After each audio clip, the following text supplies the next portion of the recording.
ลุงดมเล่าเรื่องผีครับมื้อนี้พาทุกท่านมาฟังเรื่องเล่าเกี่ยวกับจอมปลวกนี่แหละครับอยู่กับห้องบันทึกเสียงรถทัวร์เรคคอร์ดบันทึกเสียงสดๆอยู่บนรถทัวร์เลยครับเสียงลมพัดผ่านทุ่งนาตอนนั้นกลางคืนที่เงียบมีเพียงเสียงจักรจั่นเสียงเลไลห้องดังระงมอยู่เวลานั้นครับเรื่องนี้เป็นเรื่องที่เล่าต่อกันมาว่ามีผีเฝ้าจอมปลวกอยู่ตนหนึ่งเฝ้าสมบัติรอเจ้าของตัวจริงมานานนับเป็นร้อยปีเขาท่าให้เจ้าของเขามารับเป็นร้อยปีครับหมู่บ้านน้อยๆแห่งหนึ่งในภาคอีสานมีครอบครัวชาวนาอยู่ครอบครัวหนึ่งพ่อแม่และลูกเพียงคนเดียวครับที่หน้าของพวกเขาบ่ได้กว้างใหญ่ไพศาลปานนั้นแต่มีพอที่จะเลี้ยงชีวิตไปแต่ละปีแต่ละมื้อเท่านั้นเองลูกชายเพียงคนเดียวเป็นคนขยันแต่มีนิสัยเงียบๆครับและที่สำคัญเขาเริ่มมีความฝันประหลาดๆเกิดขึ้นอยู่กับเขาแต่ละคืนแต่ละมื้อคืนแรกที่เขาฝันแบบนี้ครับเขาฝันว่ามีชายแก่คนหนึ่งผมขาวโพลนเลยทีเดียวใบหน้าซีดยืนอยู่ข้างๆอยู่ตรงหน้าเขามองนั่นตรงหน้าเขามีจอมปลวกใหญ่ๆอยู่กลางตรงหน้าครับชายแก่คนนั้นยกมือเอิ้นเขาไปหาบอกว่าเจ้าเข้ามานี้รอเจ้าโดนแล้วเด้เข้ามาโบกมือเรียกเขาแบบนั้นอยู่ในความฝันครับเสียงนั้นชายชราคนนั้นเสียงแหบแห้งเหมือนกับว่าบ่ได้เว้ามานานนับเป็นร้อยปีเขาชายหนุ่มคนนี้นอนฝันเขาสะดุ้งตื่นขึ้นมาอีกครั้งหนึ่งครับหลังจากที่เขาฝันเหงื่อนี่ท่วมตัวเลยหัวใจเต้นแห้งเต้นตุบเลยทีเดียวเหมือนกับว่าเพิ่งจะไปเจอผีมาหรือว่าเพิ่งแล่นหนียังมาแบบนั้นล่ะครับแต่เขาคิดว่าคงเป็นความฝันมั้งแบบนี้เรื่องแบบนี้ฝันละว่าแม่นเรื่องจริงดอกฝันพอคืนที่สองคืนที่สามครับความฝันเรื่องเดิมๆกลับเข้ามาอีกครั้งหนึ่งแต่คราวนี้ชัดเจนขึ้นชายแก่คนนั้นย่างเข้ามาใกล้ๆสี่ไปที่จอมปลวกอยู่กลางทุ่งนาเขามองนั่นล่ะครับเจ้าของมาเอาขึ้นไปชายแก่คนนั้นบอกว่าเจ้าของมาเอาขึ้นไปเจ้าของมาแล้วเจ้าของเดิมมาแล้วมาเอาของเจ้าขึ้นไปข้าสิได้เบิดเวรเบิดกรรมจะได้ไปขุดไปเกิดข้าเฝ้ามาโดนแล้วเฝ้ามาถ่ายเจ้านี่เจ้ามาสักทีนึงและขึ้นที่ผ่านมาครับขึ้นแล้วที่ผ่านมาชายหนุ่มเริ่มนอนบ่หลับกระวนกระวายกับความฝันที่เกิดขึ้นเขาเริ่มหวาดกลัวและสับสนกับความฝันของเขาครับเป็นหยังมันต้องมาเป็นเฮาของเอียงสมบัติเอียงของผู้ใดมาเป็นของเฮาได้จังไดสุดท้ายแล้วเขาทนบ่ไหวครับจึงไปเล่าเรื่องทั้งเบิดให้พ่อกับแม่ฟังพ่อกับแม่เขาฟังทุกคนเงียบฟังแล้วสีหน้าเปลี่ยนไปทันทีเพราะว่าคนโบราณเชื่อว่าการที่ฝันซ้ำๆแบบนี้บ่แม่นฝันเรื่องธรรมดาบ่เป็นฝันธรรมดาแล้วมันเป็นฝันแบบประหลาดต้องมีอย่างแน่ๆเลยเอาจังได๋ดีเฒ่าเฮาเช้ามื้อต่อมารุ่งขึ้นครับพ่อแม่ของหนุ่มคนนี้ล่ะจึงตัดสินใจพากันกับหนุ่มคนนี้ไปหาพระอยู่ในหมู่บ้านนั่นล่ะพระท่านนั่งฟังหลังจากที่โยมทั้ง3คนอธิบายก่อนที่ท่านสิเว้าซ่าๆว่าสิ่งที่เจ้าว่ามานี่ที่เจ้าฝันนี่มันบ่แม่นผีหลอกธรรมดาดอกแต่น่าสิเป็นวิญญาณผีที่เฝ้าสมบัติอยู่หม้องนั้นละหม้องจอมปลวกนั่นแหมแม่นบ่และโยมน่ะอาจสิเป็นเจ้าของสมบัติในอดีตชาติก็ได้คำเว้านั้นเฮ็ดให้ทุกคนเงียบกริบบ่กล้าแสดงความคิดเห็นใดๆครับพระท่านจึงแนะนำว่าถ้าอยากพิสูจน์ต้องไปพิสูจน์ที่จอมปลวกนั่นแต่ก่อนสิขุดต้องเฮ็ดพิธีขอขมาให้ถูกต้องเมื่อนั้นเองครับพวกเขาเตรียมตัวเอาของเส้นไหว้ธูปเทียนดอกไม้เข้าป่าอาหารและเดินไปทางจอมปลวกหม้องนั้น กลางทุ่งนาหมองนั่นครับจอมปลวกนั่นสูงเกือบเอวครับตั้งโดดเดียว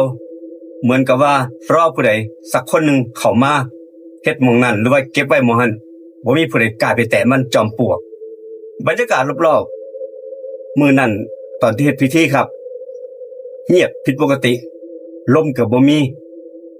ทุกสิ่งทุกอย่างหยุดเบิดบ่มีหยังเกิดขึ้นแดดจัดลมก็บ่มีพระท่านก็เริ่มทำพิธีตอนนั้น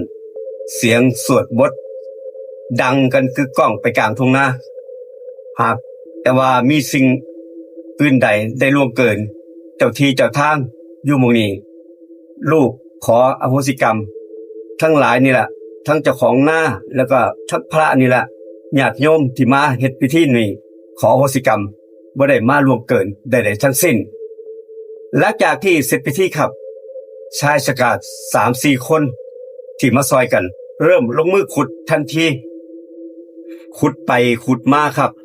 ดินหม่องนั่นพวกหม่องนั่นดินนั่นผิดปกติเหมือนมีเอียงบางอย่างมากดทับไว้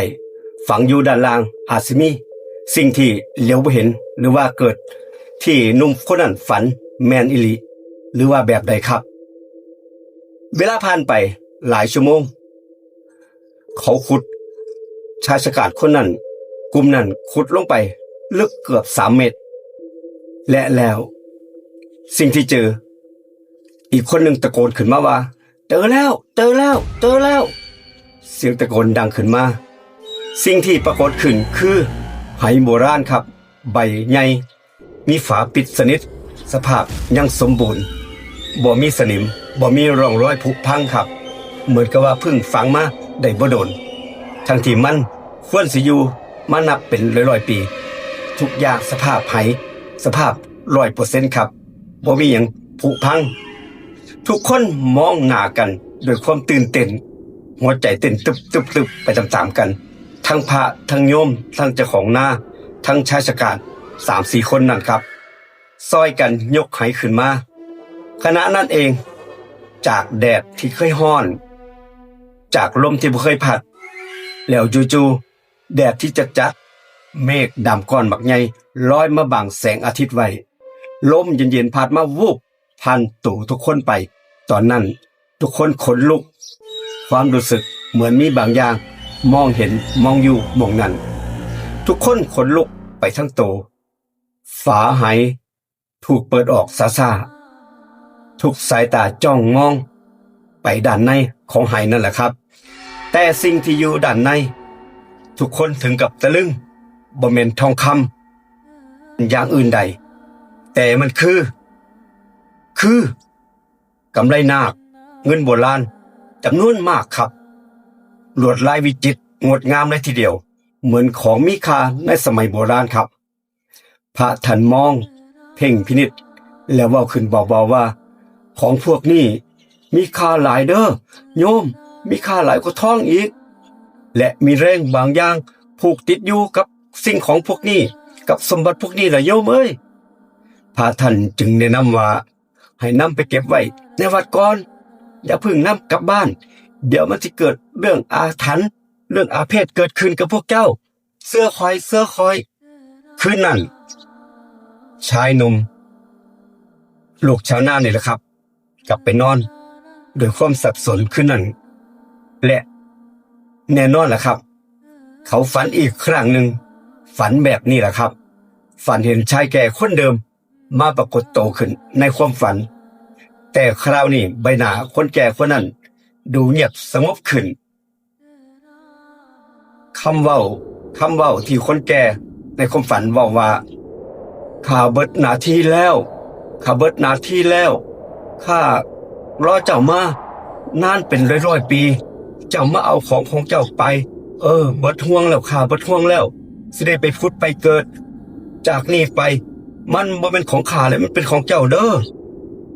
ก่อนสิหันหลังเดินจากไปทันทีในความฝันนะครับร่างของเขาค่อยๆเลื่อนหายไปกับความมืด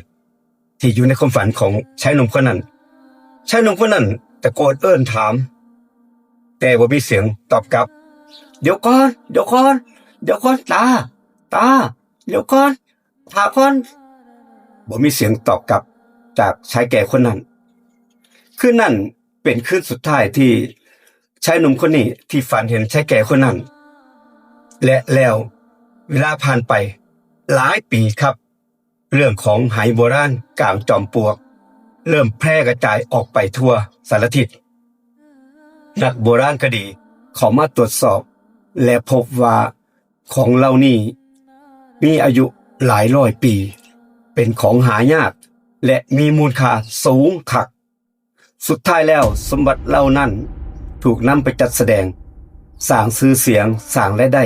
อย่างมหาศาลครับชายหนุ่มคนนั้นเจ้าของทรัพย์สินสมบัติอันนั้นจากคนธรรมดากลายเป็นคนที่มีชื่อเสียงมีฐานะดีขึ้นอย่างว่าน่าเชื่อแต่สิ่งหนึ่งที่เขาจำได้ตลอดชีวิตก็คือคำเว้าของชายแก่อยู่ในความฝันนั้นข้ารอมาโดนแล้วรอคนมาเอารอเจ้าของเขามาเอาได้สักทีข้าเบิดเว้นวัดกรรมจะได้ไปพุทธไปเกิดสักทีนึงนั่นเป็นคำเว้าที่ชายหนุ่มคนนั้นจำอยู่บ่ลืมครับและบางที่จอมปลวกเงียบๆกลางทุ่งนาบ่มีผู้ใดมองข้ามอาจสิมีผู้ใดมองข้าม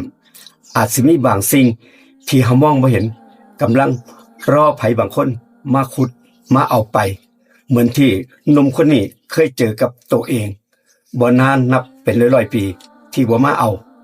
เจ้าของเขารออยู่หรือว่าแบบใดครับคุณผู้ฟังที่เจอเรื่องเล่าวแบบนี้ฝากคอมเมนต์มาเล่าสู่กันฟังในวิดีโอนี้หากคุณผู้ฟังท่านใดที่ส่งเข้ามาทางรายการของเฮามีของสมนาคุณให้กับทุกท่านครับขอบคุณอีกครั้งหนึงบันทึกเสียงห้องบันทึกเสียงรถทัวร์เรคคอร์ดวันนี้สดๆกันเลยอยู่หน้าห้องบันทึกเสียงรถทัวร์เรคคอร์ดครับบ่มีการตัดต่อขอบคุณกับการติดตามครับลุงดมเล่าลุงผีสวัสดีครับ